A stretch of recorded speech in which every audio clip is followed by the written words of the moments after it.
chaos est une traversée. C'est l'histoire d'une femme emprisonnée dans un hôpital de dingue, qu'un interne en médecine, plus précisément en obstétrique, va rencontrer. Et cet interne va se passionner pour son cas. Un cas qui n'est pas courant selon lui, car cette femme ou cette folle voit au zénith du ciel, en toutes circonstances et à tout moment,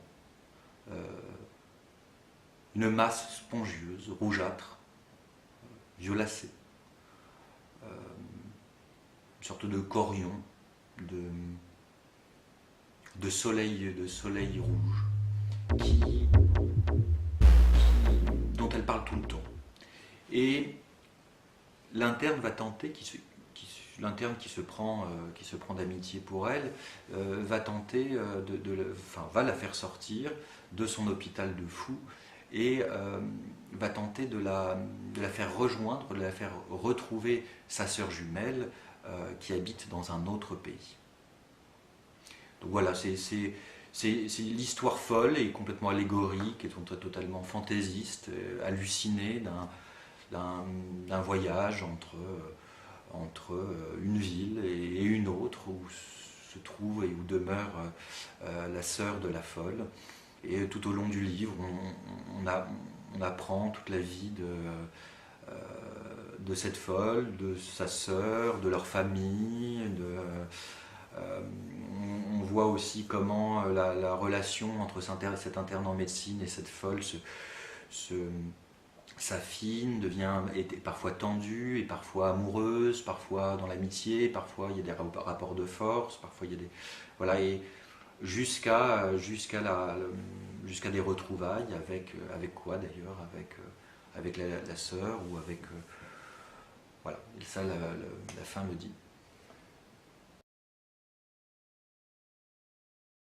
Le but du jeu, c'était de supprimer toutes les représentations ou tous les repères connus de tous. Donc déjà de gommer les prénoms, de gommer des noms de villes, de gommer des pays que le lecteur pourrait reconnaître, de gommer finalement tout ce qui pourrait appartenir à notre réalité,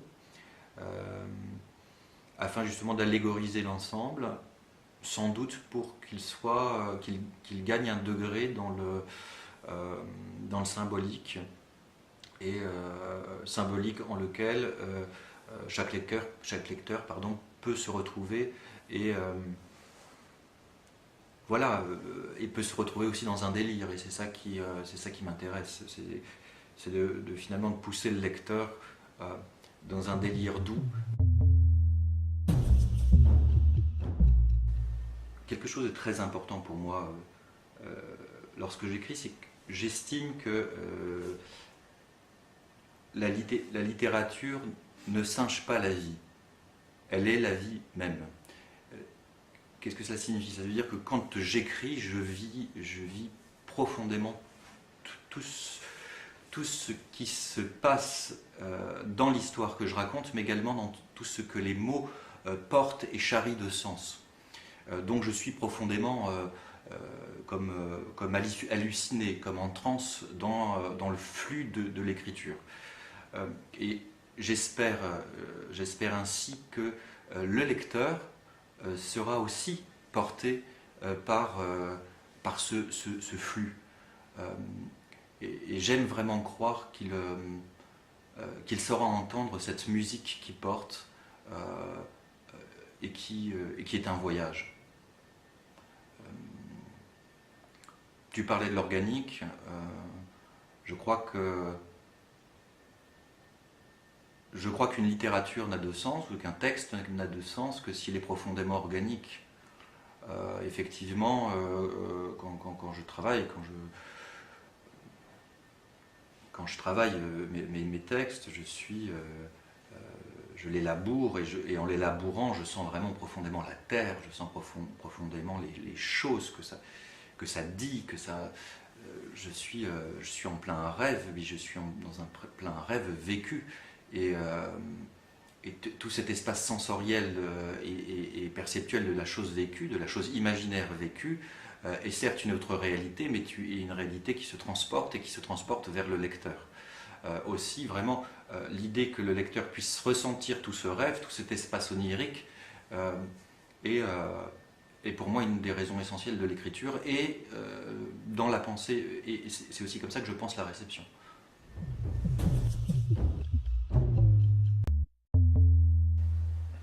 Alors, déjà, je ne crois pas, je ne crois pas aux autobiographies. Cela n'existe pas. Moi, la seule chose qui m'intéresse en littérature, c'est de retrouver effectivement ou de faire émerger à partir d'un point personnel et factuel de notre propre histoire quelque chose qui soit par l'allégorie d'universel. Et donc, en cela, ce roman, Chaos, n'a plus rien à voir avec mon histoire. Et s'il y avait quelque chose d'autofictionnel, ça serait une autofiction du nous, une autofiction de la communauté, de ce que nous sommes. Ça serait un degré au-dessus dans l'ordre symbolique des choses. Ça serait... ça n'a plus rien à voir avec moi. Je crois que je parle vraiment de nous tous. La folle joue avec la langue, s'exprime presque de la même façon qu'en pensée, ça coule. Syntaxe claire, malgré l'hermétisme anguleux de son discours parfois désordonné. Là est toute la force et l'autorité de sa voix. L'aplomb de sa conscience. Elle hésite peu, sinon par quelque effet de son humeur, ce pouls du ton, la mesure de sa musique. Sa rêverie s'arrête. La roue libre de son esprit, qui ne connaît ni frottement ni aspérité, s'écharpe et s'abrutit au contact du réel, mais pas tout à fait. Elle se réveille et ouvre un œil, pose sa main, la droite peut-être, entre ses seins jeunes et fermes. Elle n'a que 27 ans. La pulpe de son index tournoie doucement, sensuellement presque, autour de la zone sensible sur le mi-temps des côtes, où elle se caresse.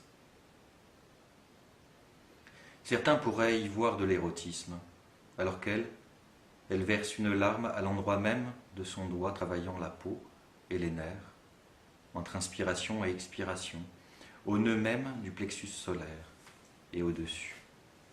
Soudain, elle se lève, fait quelques pas, agite sa tête comme un chien s'ébroue, s'étire et se tortille, et très puissamment, elle se projette avec tout le poids de son corps contre la porte de sa chambre, une porte légèrement spongieuse, semble-t-il, avalant un peu la tête, une porte molle.